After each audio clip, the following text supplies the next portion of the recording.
بنی اسرائیل نے یہ کہنا شروع کر دیا تھا کہ جنات علم غیب جانتے ہیں۔ Hi guys, welcome back to my channel, this is Reactopedia, اور آج ہم ایک ایسا ویڈیو دیکھنے والے ہیں جہاں پہ ہم ایک انسیڈنٹ کے بارے میں جانیں گے جو کہ سلیمان علیہ السلام اور کچھ جنات کے بیچ واقع ہوا۔ یوں تو سلیمان علیہ السلام جنات کے پیغمبر تھے اور تمام جن ان کے تابع ہوا کرتے تھے، اور آپ سلیمان علیہ السلام اپنے جو بھی کام ہوتے تھے انہی جنات سے کروایا کرتے تھے، جن میں کچھ کام ایسے بھی تھے جہاں پہ وہ جنات کو سمندر کے نیچے تہ میں جا کے ہیرے جواہرات بھی نکلوایا کرتے تھے۔ تو ایسا ہی کوئی ایک واقعہ ہے جہاں پہ سلیمان علیہ السلام اور جنات کے بیچ میں کچھ ہوا ہے۔ So yes, without wasting any further time, let's see کہ اس واقعے کے اندر کیا کیا بتایا گیا ہے آپ سلیمان علیہ السلام اور ان جنات کے بارے میں۔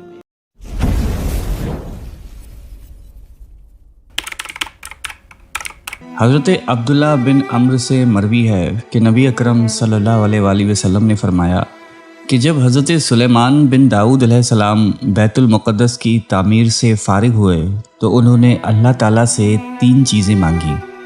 پہلی یہ کہ میں جو فیصلہ کروں وہ تیرے فیصلے کے مطابق ہو، دوسری یہ کہ مجھے ایک ایسی حکومت دے کہ میرے بعد پھر ویسی حکومت کسی کو نہ ملے، اور تیسری یہ کہ جو کوئی اس مسجد میں صرف نماز ادا کرنے کے ارادے سے آئے وہ اپنے گناہوں سے ایسا پاک ہو جائے جیسے اس دن تھا جب اس کی ماں نے اسے جنا تھا۔ بیت المقدس سے مراد مبارک اور پاکیزہ گھر ہے۔ یہ مسلمانوں کا قبلہ اول رہا ہے اور 624 عیسوی تک مسلمان بیت المقدس کی طرف رخ کر کے نماز پڑھتے رہے ہیں۔ بیت المقدس پہاڑیوں پر آباد ہے۔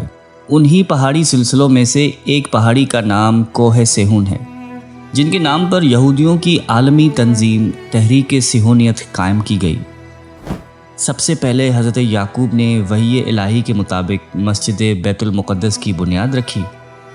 حضرت یعقوب علیہ السلام کا دوسرا نام اسرائیل تھا، اسی نسبت سے آپ کی اولاد بنی اسرائیل کہلائی۔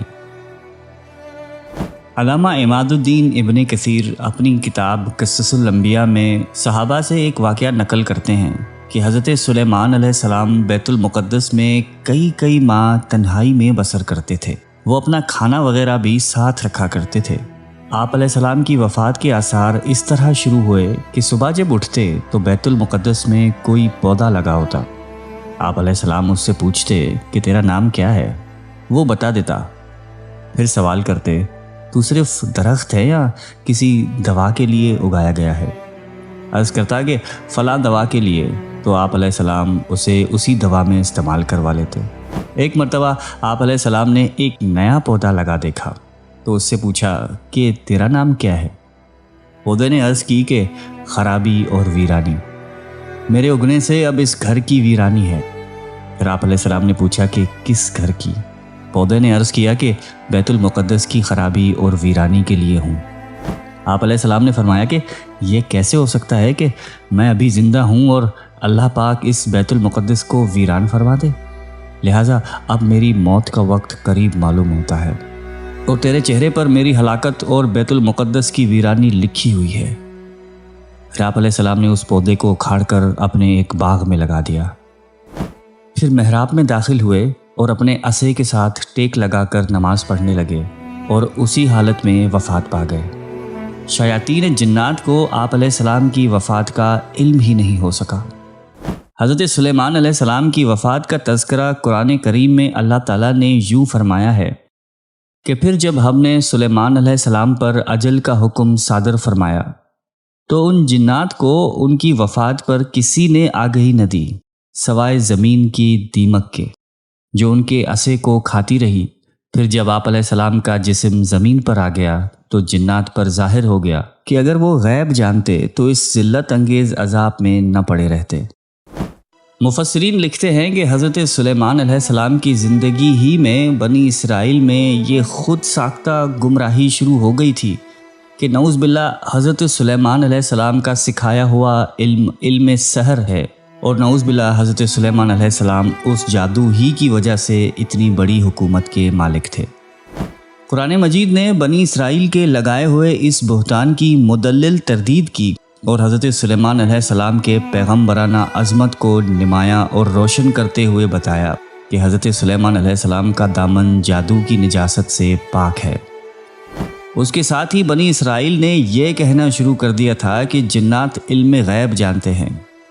چنانچہ جب حضرت سلیمان علیہ السلام کو اس کا علم ہوا تو انہوں نے شیاطین کے ان تمام نوشتوں کو حاصل کر کے اپنے تخت کے نیچے دفن کر دیا تاکہ جن و انس میں سے کسی کو بھی وہاں تک پہنچنے کی جرت نہ ہو سکے، اور ساتھ ہی یہ فرمان جاری کر دیا کہ جو شخص سحر کرے گا یا جنات کے متعلق علم غیب کا عقیدہ رکھے گا تو اسے اس جرم میں قتل کر دیا جائے گا۔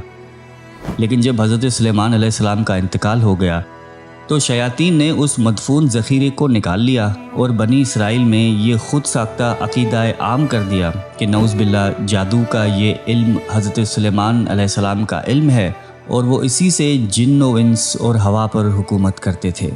اس طرح ان شیاطین نے جادو کو پھر بنی اسرائیل میں رائج کر دیا۔ مولانا احمد رضا خان بریلوی کنز الایمان میں بیان فرماتے ہیں کہ حضرت سلیمان علیہ السلام نے بارگاہ خداوندی میں یہ دعا مانگی تھی کہ ان کی وفات کا حال جنات پر ظاہر نہ ہو، تاکہ انسانوں کو معلوم ہو جائے کہ جن غیب نہیں جانتے۔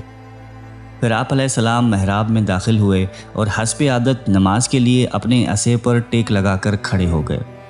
جنات حسب دستور آپ علیہ السلام کی خدمت میں مصروف رہے اور یہ سمجھتے رہے کہ آپ علیہ السلام زندہ ہیں۔ پورے 1 سال تک جنات کو آپ علیہ السلام کی وفات کا علم نہیں ہو سکا۔ اگر انہیں غیب کا علم ہوتا تو 1 سال تک عمارت کے کاموں میں تکلیف اٹھاتے نہ رہتے۔ ابو داؤد شریف میں حضرت خثیمہ رضی اللہ تعالیٰ عنہ سے مروی ہے کہ حضرت سلیمان بن داؤد علیہ السلام نے ملک الموت سے کہا کہ جب تیرا ارادہ میری روح قبض کرنے کا ہو تو مجھے اس کے متعلق پہلے سے بتا دینا۔ ملک الموت نے کہا کہ ایسا نہیں ہو سکتا کہ میں آپ کو اس سے آگاہ کر سکوں، کیونکہ جب موت کا دن آ جاتا ہے تو مجھے کتاب دی جاتی ہے جس میں مرنے والوں کے نام درج ہوتے ہیں۔ دراصل ملک الموت کسی کی موت کا وقت پہلے سے نہیں جانتا جب تک کہ اسے حکم نہ دیا جائے کہ فلاں کی روح قبض کر لو۔ حضرت عبد الرحمن بن زید رضی اللہ تعالیٰ عنہ سے مروی ہے کہ حضرت سلیمان کے پاس ملک الموت آئے اور کہا کہ مجھے آپ کی روح قبض کرنے کا حکم ملا ہے۔ اب آپ علیہ السلام کے پاس چند گھڑیاں ہیں۔ حضرت سلیمان علیہ السلام نے یہ سن کر فوری طور پر جنات کو بلوایا اور اپنے گرد شفاف شیشے کی ایسی عمارت بنوائی جس میں کوئی دروازہ نہیں تھا۔ پھر آپ اپنے عصے سے ٹیک لگا کر نماز میں مشغول ہو گئے۔ اتنے میں وقت مقرر پر ملک الموت داخل ہوئے اور روح قبض کر لی۔ شیاطین آپ کو دیکھتے کہ عبادت میں مصروف ہیں اور کام پر لگے رہتے۔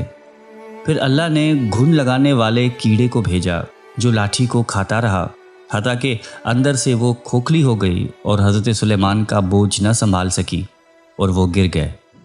ایک شیطان ہمت کر کے کسی طرح اندر داخل ہوا اور آپ علیہ السلام کو اس حال میں دیکھا تو فوراً باہر نکلا اور سب کو خبر دی کہ حضرت سلیمان علیہ السلام تو کب کے وفات پا چکے ہیں۔ لوگوں نے دیکھا کہ لاٹھی کو زمینی کیڑا یعنی گھن لگ گیا ہے، لیکن اب یہ پتہ نہیں لگ رہا کہ وفات کو کتنا عرصہ ہو چکا ہے۔ لہٰذا انہوں نے زمینی کیڑے یعنی دیمک کو ایک دوسری لاٹھی پر رکھا جو دن رات اس کے کچھ حصے کو کھاتا رہا۔ اس حساب سے پتہ چلا کہ آپ علیہ السلام 1 سال پہلے وفات پا چکے تھے۔ آپ علیہ السلام کی بادشاہت 40 سال تک رہی اور 53 سال کی عمر میں آپ کا انتقال ہوا۔ اس سبق آموز واقعے سے یہ ثابت ہوتا ہے کہ موت سے کوئی بھی محفوظ نہیں، خواہ وہ کتنے ہی بڑے منصب پر فائز ہو یا کوئی نہایتی اہم و ضروری کام سر انجام دے رہا ہو۔ وقت معینہ پر سب کو موت کا مزہ چکھنا ہے۔ اللہ تعالیٰ کے کام کسی کی وفات سے رکتے نہیں ہیں۔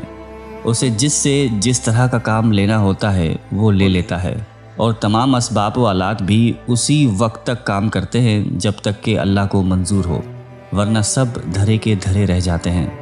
اور دوسرا سبق یہ حاصل ہوتا ہے کہ علم غیب سوائے اللہ تعالیٰ کے کوئی نہیں جانتا، نہ ہی اللہ کی مرضی اور منشا کے بغیر کوئی کام سر انجام دیا جا سکتا ہے۔